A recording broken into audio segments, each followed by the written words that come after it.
Metzl, National Security Council, State Department official under President Biden, Mark Caputo, White House correspondent for Axios. Gentlemen, good to see both of you. Metzl, start with you. I think we were all really surprised to see Donald Trump speak that way publicly. Something Joe Biden, I think, would have loved to have said to Netanyahu a number of times, but couldn't. Why can Trump? Well, certainly, as I've said publicly, I think President Trump handled this situation very well. It was a big win for the United States, to get involved in this limited way, to strike a significant blow, maybe not a knockout blow, to Iran's nuclear ambitions. And this was also a huge win for Benjamin Netanyahu, that they started this war, that America came in support of Israel. And then this ceasefire was in both America's interests and in Israel's interests. I don't entirely agree with the point that you made in your introduction. I think this was a win for Trump, and it was a win for Netanyahu.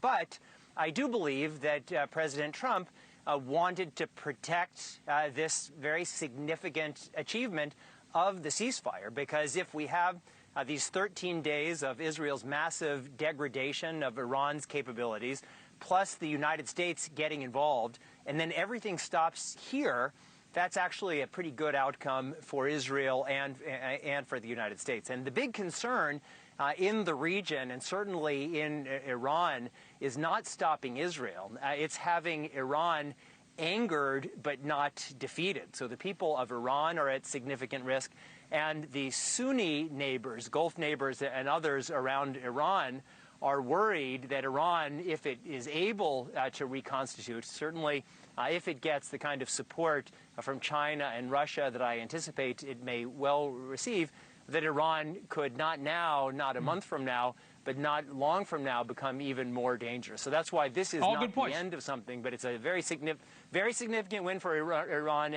for the United States and Israel, but there are many more rounds to this fight.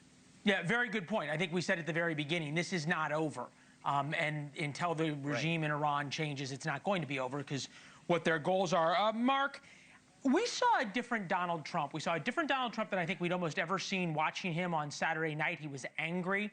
Then what he said, walking out to Marine One today, there was a directness and there was a temper that you don't often see, especially directed towards world leaders. Then these calls and everything else to Prime Minister Netanyahu, the parts that we know about. What about this set Trump off, number one? What does it foretell for the future? Donald Trump thought he had agreement by the Iranians and the Israelis to stop killing each other and stop bombing each other. And he sort of was reminded, I don't think he learned the lesson the hard way, that these are two nations that don't like each other. And they have a long history of conducting indirect warfare against each other, and now sort of more direct warfare.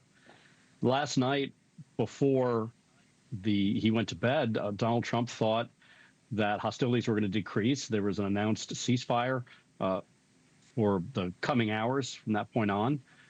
He asked Netanyahu, don't launch any more attacks. Netanyahu said, well, I can't pull all of them back. Trump asked him to scale some of them back. He woke up this morning, and he found that it just didn't happen.